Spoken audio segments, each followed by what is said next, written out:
Congresso, tá? Olá pessoal, tudo bem? A gente vai falar aqui sobre um conceito de um pensador chamado Émile. O nosso tema, né, é qual? Vocês lembram? Trabalho e sociedade. Então, qual é a contribuição de Durkheim para o entendimento da nossa sociedade em relação ao trabalho, tá? Então ele vai falar na divisão social do trabalho, que é o quê? Ele diz que essa divisão do trabalho ele gera uma coesão social. O que seria uma coesão social? É como se fosse uma liga na sociedade, tá? Ela é uma coisa assim que une a sociedade. É um cimento que a gente colocaria numa obra, por exemplo, para unir os tijolos, tá? Então vamos entender. Vocês lembram o que é a divisão social do trabalho?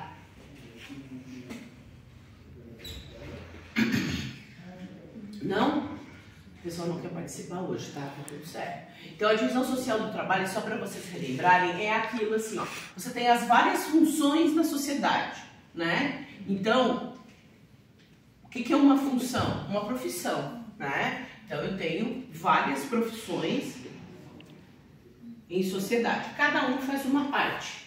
E é essa parte que a gente faz. Por exemplo, sou professora, aí tem a médica, aí tem a advogada, aí tem a servente. Então você tem várias funções na sociedade para que ela funcione de forma harmônica, coesa, tá? Quer dizer, conectada uma ao outro, tá? Vocês perceberam que eu coloquei a palavra função aqui? Não é por acaso. Funcionalista. Por quê? O Durkheim, ele é funcionalista. Por que funcionalista? Só sabe com o celular dele depois vocês. Hoje, tá? Eu explico, daí depois vocês vão ter um tempo para trabalhar e tudo mais, tá? E daí eu coloquei a palavra função aqui e vocês podem perceber que eu puxei para cá. Por que funcionalista? Né? Porque ele imaginava, inspirado, né? E aqui eu vou abrir o parênteses, na biologia, com um cara genial chamado Charles Darwin. Já ouviram falar, né? O Charles Darwin escreveu a teoria da evolução das espécies e ele de forma genial. E aí a sociologia estava nascendo, né? O Durkheim, ele é francês, né? A sociologia ela se estrutura na França, mas se espelhando na biologia.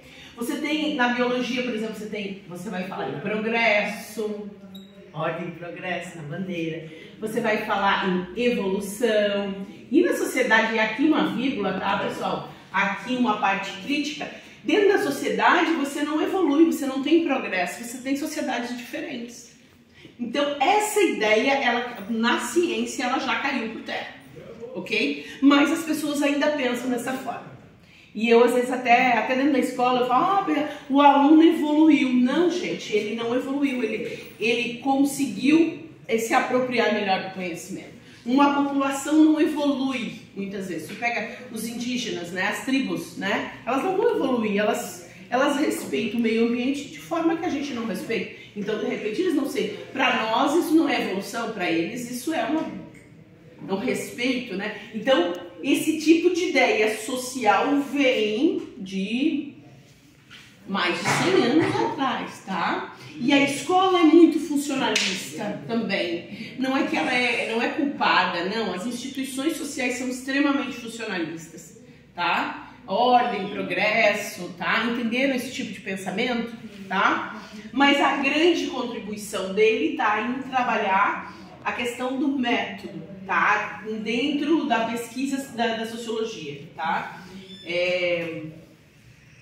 Tem as obras dele, depois eu não tô lembrando do nome de uma que ele justamente fala sobre como estudar a sociedade. Mas é claro que para eles a biologia ali era extremamente importante. E por que função, professora? Porque se a gente pensar que a sociedade é uma árvore, tá?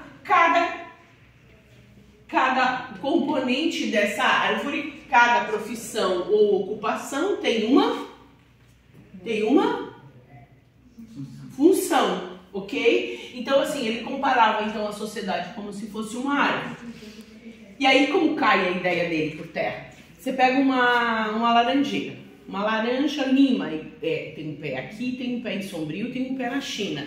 Se for a mesma árvore exatamente, ela é igual aqui e lá. Daí eles achavam então que todas as sociedades seriam iguais. Mas eles esquecem um componente importante que é o quê? A parte histórica. O Weber e o Marx falam bastante da questão histórica. Eles não cometem esse pecado. Os funcionalistas, o funcionalista, o Durkheim e o Augusto Comte, eles vão falar da sociedade como se ela fosse um órgão vivo, tá? Entendido isso? Só para relembrar o funcionalismo, porque daí a gente passa a entender um pouquinho melhor essa coisa da coesão social. Então ele imaginava que se as instituições sociais, escola, o trabalho, todas as instituições, os partidos políticos, fossem coesos, cada um trabalhasse, a sociedade seria perfeita. Entenderam?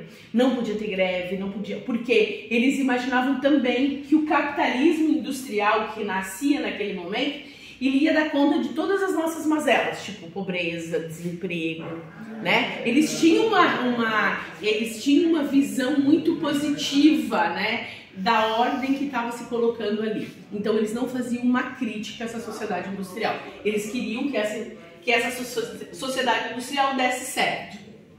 E a sociologia servia exatamente para entender e melhorar essas partes doentes da nossa sociedade. Tipo, pega a escola. Escolas vão pensar que sejam os galhos. Se os galhos não funcionam, se existe uma greve, não leva os nutrientes até as folhas, a árvore adoece. Então, parar para ele em sociedade e fazer uma reflexão não era a ideia. Tinha que se trabalhar para gerar a coesão social. E aí, ele fala no conceito, eu vou continuar aqui, no conceito de solidariedade. Solidariedade. O que é o conceito de... Já ouviram esse conceito, né? Para falar sobre trabalho, tá? O que seria a solidariedade? Justamente o que geraria uma coesão na sociedade. Então, como se trabalha em sociedade? Eu vou dar 2 exemplos para vocês. Ele fala na solidariedade mecânica e na solidariedade orgânica. Lembraram disso? Ó, sério? Desse ano? Não. Do ano passado? É.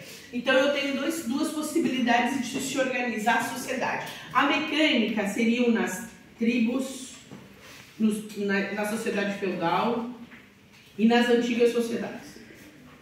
E o que seria? Então, aqui eu tenho a divisão por sexo, né? Os homens faziam uma coisa e as mulheres outra. Nas sociedades antigas até tinha uma divisão social, mas ele não se aprofunda. E na sociedade feudal, todos faziam um pouco de tudo.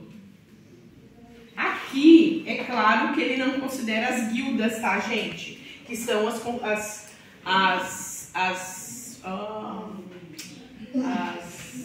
coisas de ofício, eu esqueci a palavra. São as organizações de ofício, porque eles tinham ofícios, tá? Mas ele dizia o seguinte: nas sociedades antigas, nas tribos dos feudos, acontece, eu vou fazer uma plantação. O que faz? Todo mundo vai lá e planta. Pessoal, já estou quase terminando, tá? Vai lá e planta. No dia da colheita, o que acontece? Todo mundo vai lá e colhe. Não tem alguém especializado em agricultura. Entenderam isso? Tá? Todo mundo faz um pouco de tudo. Alimentação. No sábado, as pessoas se reuniam no sistema feudal, iam lá e faziam seus pães, sua comida para durante a semana. Tá? Então o trabalhador ele sempre teve isso, ok? Essa é a solidariedade mecânica, ela gera menor coesão social para Durkheim, que a orgânica, que acontece nas capitalistas. O que tem na capitalista? Uma maior divisão do trabalho. Entenderam? Certo? Uma maior divisão do trabalho. Então vamos lá, fazendo uma revisão. O Émile Durkheim, funcionalista, inspirado nas ideias da biologia, queria estudar a sociedade como se ela fosse um organismo vivo. Na questão de trabalho, então, nós temos alguns conceitos que ele vai trabalhar. Divisão social do trabalho, onde as pessoas, cada um tem uma função, o que gera uma coesão e leva a uma solidariedade orgânica nas sociedades capitalistas, né? Uma maior divisão do trabalho. Quer dizer, tem mais gente trabalhando em específicas coisas, gerando uma harmonia na sociedade, diferente das sociedades antigas, das tribos e dos feudos, onde a solidariedade é mecânica, tá? Onde todo mundo faz um pouco de tudo. E aí ele diz que essa é a melhor. Essa é a evolução, essa seria o progresso. Então, por isso que dentro da sociologia, gente, e das humanas, a gente não pode falar em evolução e progresso, tá? Porque senão a gente acaba o quê? Comparando, e aí a nossa crítica. Então, por exemplo, os Estados Unidos tem mais progresso do que o Brasil. A Europa, entenderam? Aí você começa a comparar os mundos, né? As realidades, as sociedades. É certo eu dizer que a gente é pior do que os Estados Unidos? Não, né? Mas às vezes a gente, no senso comum, a gente acaba comparando, muitas vezes até sem conhecer, certo? Principalmente por conta da questão financeira. Ok? Pessoal, aula de Émile Durkheim sobre divisão do trabalho, solidariedade orgânica e mecânica, acabou. Obrigada.